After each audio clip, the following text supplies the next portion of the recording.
Namaskar.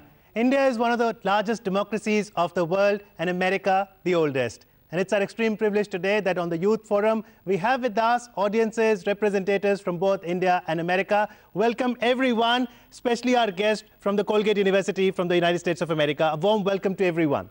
What are the ways by which citizens can get themselves involved in a democratic setup? To put these things into perspective, we have with us a very elite panel. Please welcome Professor Bhattacharya. He's the Vice Chancellor with the very prestigious Jawaharlal Nehru University. Professor, a warm welcome. And also very happy to have with us Professor Timothy Byrnes. He is a Professor of Political Science with the Colgate University. Thank you so much, sir, for coming in.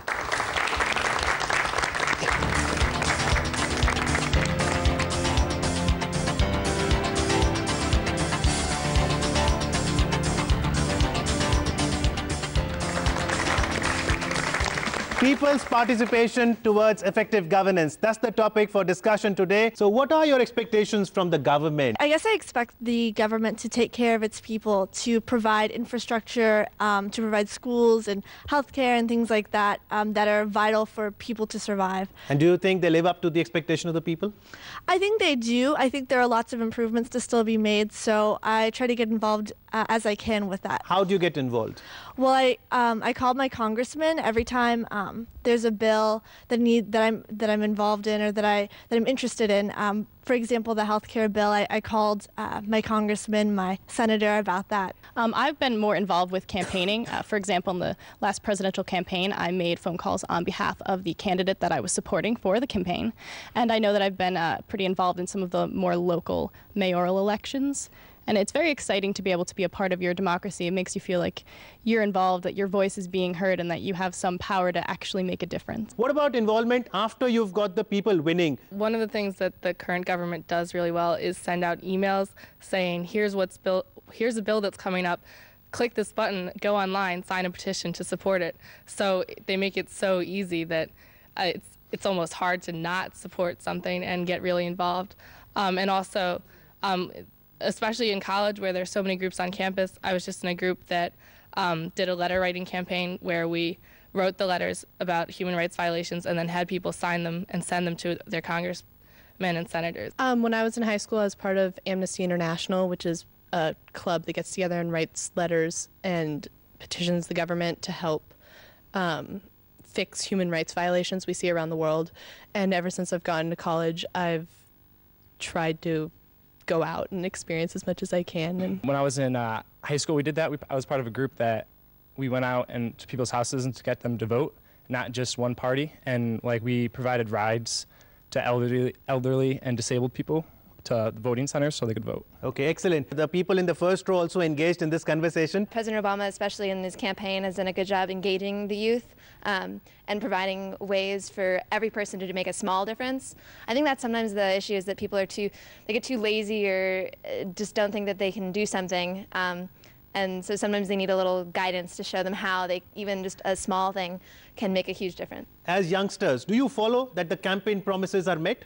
I think we have to give him time. I'm optimistic that he's going to follow through on a lot of the things that he said. I mean, obviously, campaign promises are campaign promises, but I'm optimistic. When Obama was campaigning, and it was amazing because he spoke in front of thousands of people in this in our football arena, and it was just amazing to see how many people were touched by him and how many people were there to support him from all walks of life. So it's pretty interesting. I'm sure most of the people who actually did campaign for President Obama didn't actually register or didn't actually vote in the recent primaries in most of their states. And did you vote? Yes, I did vote 3 days ago in an absentee ballot. And you pay taxes, Max? Yes, I do pay taxes. You don't do anything wrong? I'm not perfect, but I think it's very easy to send out an email. It's very easy to click a link or tell someone to vote for somebody, but to actually press the system to work is very, very different. Right. And I think at a certain point, Americans are very apathetic. We only have about 50%, less than 50% of eligible voters actually vote. And that's a problem. America's youth, and as well as any youth, is really a force to be reckoned with when empowered. And as you can see with the youth movement that we saw in Obama's election, every vote matters, and it's very important to encourage your friends to take that same mentality. And Maggie does that? Yes. Okay. Professor Bhattacharya, you've heard the opinions out here. Your reaction? Average American citizens is a very quiet person. You see the vibration only in the universities, campuses. The youngsters are very vibrating. And there are lots of similarities between US and India. The media is very vocal, media is very colorful. They don't mind telling their professors on the face what they think of them. Okay. Like the Indian students do sometimes. They don't mind telling their presidents, if they happen to meet, what they think about him. So they are very free society, the Americans are. And Indians and Americans typically get along very well. Many of the students from the U.S. said something that's really interesting, that the Obama campaign a year and a half ago really made a huge effort to connect with young people where young people are, right? The old saying, you have to go where the voters are. Well, they're on the internet. So that's where he found them. And he went to social networking sites and created this Obama for America campaign. But I think a few of the things the students said were important. One is that you have to vote in elections when Obama's not running, right? In the United States, we have a lot of elections. And so you need to vote in the elections when it's not a huge presidential What's the election. average turnout there in elections in the States? For a presidential election, it's between 50 and 60%. And but in a Professor congressional election, it's much less. Much That's less. the problem. And it's much less, and it's about that in India as well. In India, and that's why I was listening with interest that they all said they voted. Because in India, unfortunately, youngsters in big cities don't vote. This time, remember, there was a campaign made that the youngsters should be more conscious about their political rights, but they didn't actually vote in the same way. I hope you're all speaking the truth, that you actually voted. Okay? Do you think the potential that the ICT has to offer, the information communication technology age, has been unlocked fully, optimally?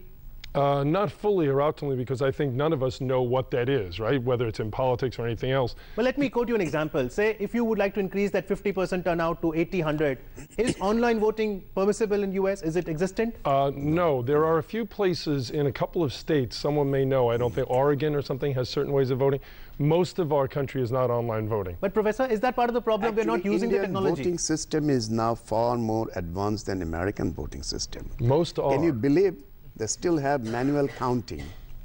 And that's what led to the decisive decisions between Bush. Remember that? Ohio. India, we have moved far ahead of that. But can we say that people are wanting to engage themselves with the governance, but they need more forums, Professor? They do need more forums, but I think the forums are available, as the students were saying. I think one of the students said there is a lot of apathy about politics. We get a lot of excitement when we have a presidential election, and then people go back to their day-to-day lives, leaving politics and political decisions to politicians, as this young woman said, and people who are very interested, right? So let's move on to the general public once again. I also, as Diana has said earlier, I have made calls to my congressman about certain bills that I would like to get passed. In high school, I was an intern for my state assemblyman, and his district covered some very poor cities and some very wealthy cities, but voter turnout was lower in the poorer cities. Okay, that's a very important point Professor Timothy Shi raises. Yes, the participation changes enormously. I wonder if it's true in India, but in the United States, participation rates in all forms of political participation are lower in the poorer communities. And so the political system is left to people with resources to drive it, and therefore the interests of the poor are not as well represented. In US, democracy is far more interactive at the local governance level. They all take very active interest in issues of local governance, the city council, the county houses, even the small village community. Whereas in India, the local governance interaction is generally much less. People are far more interested and concerned about the national level issues. So we have far more bigger representation of the national level, movement in capital, media, talking about the national issues. But Professor, we do have Gram Sabhas, we do have Gram Panchayats. Yes, but unfortunately, they typically end up with elections, except in few states and few centers. Because we don't have that kind of mechanism, like the local governments, they interact telephonically, through internet, through communication, smaller distances. So I would say local governments, India must learn more from US. Okay. But the national level, I think Indians are far more proactive than the US. Most people would associate themselves with the national government, but the local government, most people can't name the names of their assemblymen or their congressmen or anybody that I guess would directly matter more in a daily life. And I think that's, like Tim was saying, I think that the interests of the people need to be more represented as, you know, as the governments grow. I think that people need to understand why and who and what. So Professor Timothy, all the initiatives that have taken place as of now, which encourages people's participation towards effective governance, if they have failed, if they've been unsuccessful, and there has been a loss of faith in citizens, how to restore that? Well, I think it's the most important thing in talking what the professor was saying is to organize.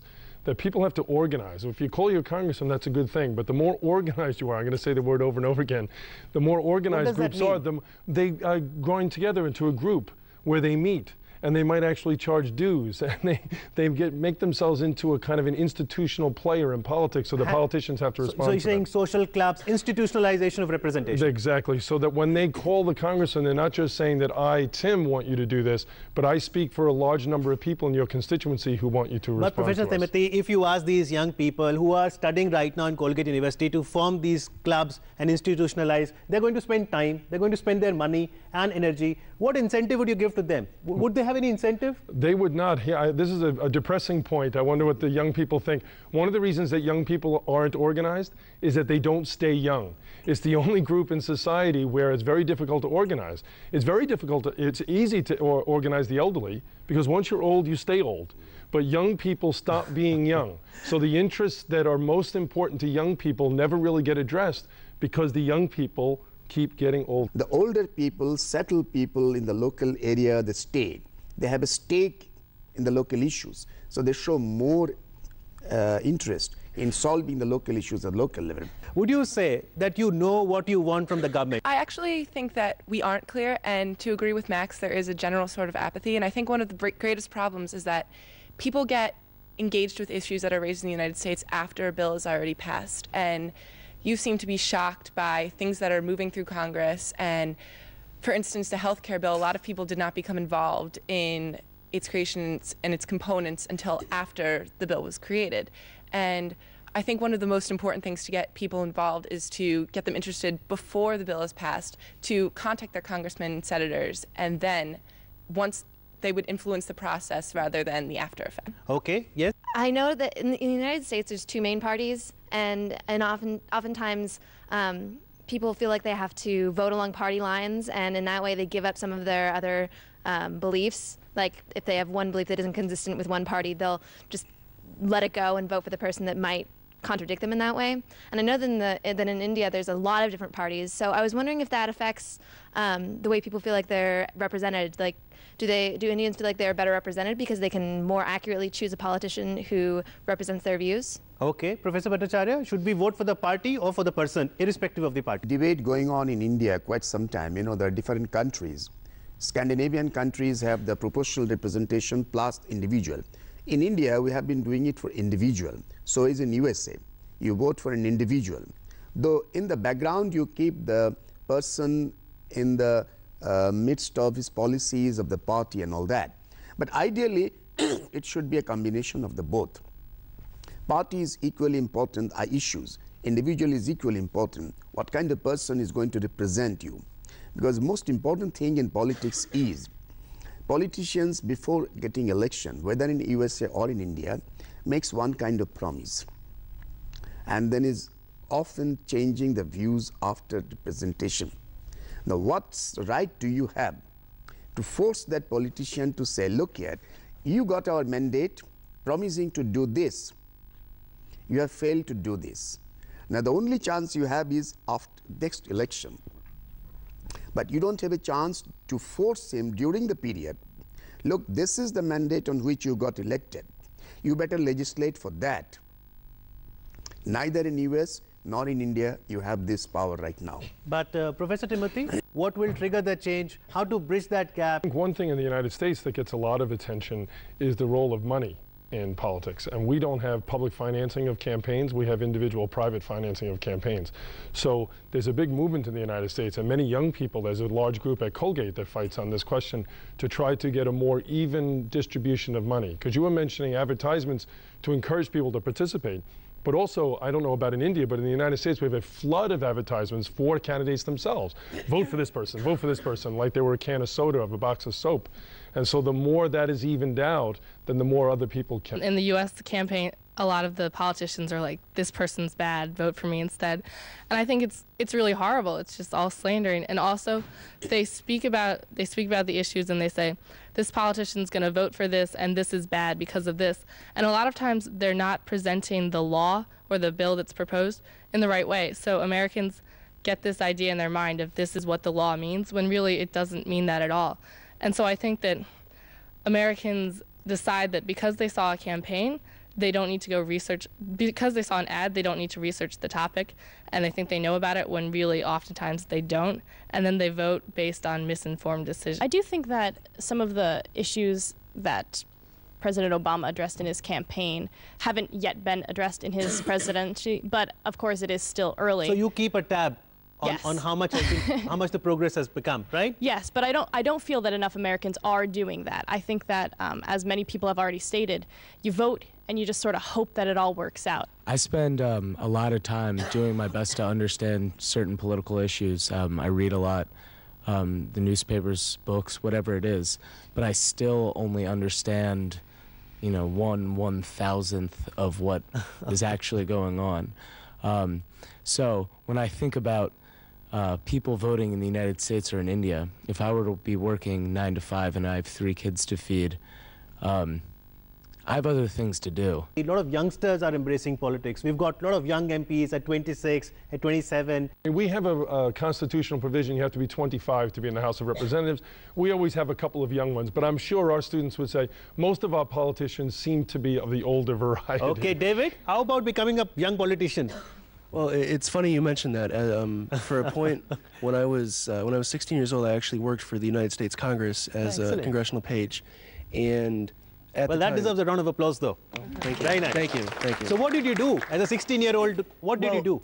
I was essentially an errand boy. I mean, that's putting it very lightly. Okay. But essentially, we were the youngest employees of the government at the time, and what we did is that if a congressman had a paper that he wanted to give to another congressman, we would walk to the office, pick up the paper, and then bring it to the other congressman's office and have them sign off. It was really simple. Okay, apart from David, anyone else who's interested in politics? I think in America it's very interesting that you can be involved in politics on an issue based through interest groups, and you could go and you could be very involved in politics. Maybe if your biggest issue is the environment, you could join an environmental group like the Sierra Club and lobby with the government and try to get environmental initiatives passed. Or for almost any issue, there's an interest group that you can work with the government. So if you have a strong interest in one thing, you can get a lot done in that one. Okay, so from interest group to probably running for presidency one day. Anyone else? Environment, any other issue that concerns you? There are a lot of inadequacies in the American education system, especially the disparities between the education that is provided to students from lower income families. Because of the way that it's set up is that your school, the amount of money your school gets is based on how much money your parents make, and that makes education very unequal in the country and continues perpetuates the system of more people from lower classes staying in the lower classes and people in the higher classes staying in the higher classes, and I think that's an issue that definitely needs reform in America. Professor Bhattacharya, how would you ensure there are forums where they come and speak as well so that the Prime Minister and the Presidents and the Senators can hear them? It's difficult because in a country like India with 1.2 billion population, the top national level politicians would perhaps have a very limited time to come and interact. Occasionally they do in some select gatherings, but to go across the nation for 1.2 billion people would be very difficult. Do prestigious universities like the Colgate, the Jawaharlal Nehru University become voice of the voiceless? Do you bridge the gap? Well, I had the university which is the most vocal, so it is not a typical representative university. There every week we should have a couple of national level political leaders interacting with my students. So that's not but the issue is at the national level. The one issue I thought I was raising it, the idea came, would you join the politics? And I think one of you mentioned that it is difficult to get into the system. It is not that absolutely free entry. Both India and USA, the dynastic politics is becoming the norm. You must belong to a family of politics at the young age, or you have to struggle a lot to create your own base. But so your question was, will the young join? Youth can join if you have a family connection, both in USA and in India. You know certain family name associated with certain political ideas and values. So for an average young boy, Obama is an exception. That's why Obama is a sea change. Question is it the trend continuing in future for USA, or it will be a one-shot affair? I would like to hear these youngsters. Yes. Are you all aspiring to be a future Obama? Yes. I would love to go into politics someday, but I do see a lot of that, like the Bushes, for instance, with the Republican Party, and the Udalls. They're another political family in the United States. But I think that more and more it is new faces are popping up in politics in the United States. And although I think that that family dynasty dynamic still exists, I think that it's getting a little better. And I don't know about in India if it's the same way. But now, is Obama phenomenon going to inspire more and more of youngsters? I think it's inspired me a lot personally. I can't speak for everyone here, but okay, are you inspired? I don't know if they have the technical knowledge, but I think that a lot of it has to do with being informed. He doesn't come from a family with politicians, and it does show that anybody can do whatever they need to do. Is it your priority that you spend some time for governance issues as well? Yeah, I definitely think that people do need to take a significant portion of their time to focus on the issues that are addressing our nation, both of our nations, and it really has to stem it from a local level, as everybody here has been saying, and I do think it's very important. In conclusion, Professor Timothy, what's the need of people's participation? To what level you want people participating for effective governance, and what's your solution formula? I think it's very important for people to communicate with their neighbors, their fellow students, whoever they might happen to be, and try to organize themselves into the sort of civic groups the professor was talking about. That not only gives them a greater voice, but it also gives them an inspiration to each other. That when people meet outside of their private lives and they come together and express their interests, that has a way of fortifying their future participation. Okay, you mentioned about 100% voting. If you could tell me your opinion, should voting be made mandatory? Raise your hands who believe yes. Should voting be made mandatory, say in America, in US, and that ensures 100% voting? No one. So what's the way then? So we can't do it by law. Then how do we get from 50 to 100? Well, if I knew that, we'd be at 100. But one of the things you have to do is to give people an incentive to vote. Someone said before, some people don't vote because they think everyone is all the same. And what you need to do is to encourage politicians to be very forthright about what they intend to do, the sort of things we were talking about, so that people have an incentive to vote. Because if you're just choosing between that thing and this thing, and they're both for that, for the same thing, then why bother to go out and vote? But if you have clearly defined candidates and parties who are putting forward distinct positions and distinct futures for the country, that's the way I think you get people. The one incentive for voting for them I have seen in US campuses, for registration, somebody will be carrying a basket of oranges and offering to one. Maybe some of you have used that to put your name in the registration list. Yes. The effective governance requires is a two-way process of accountability. Both the candidates elected and the citizens, they both be made equally accountable. Citizens' negligence of voting, there should be some accountability for that. Citizens also blindly voting without bothering the candidate's issue is a negligence on the part of citizens to exercise democratic rights. Similarly, the elected representatives must make it very clear what they stand for. And next time they choose to come for election, they must explain before the citizens what they have done. Okay, final word to the public, since we're talking about public involvement. The most important thing is to get our peers who aren't as passionate about effective governments to vote. I mean, it's all about reaching out and starting this chain reaction. So maybe we'll never get that 100% that Professor Byrnes was talking about, but we certainly can try, and it can start right here on the stage. This Youth Express has been a very passionate forum where your views are very, very appreciated. And on that passionate note, we'd like to thank our guest, Professor Bhattacharya. Thank you so much for joining us. And Professor Timothy, thank you so much for joining us.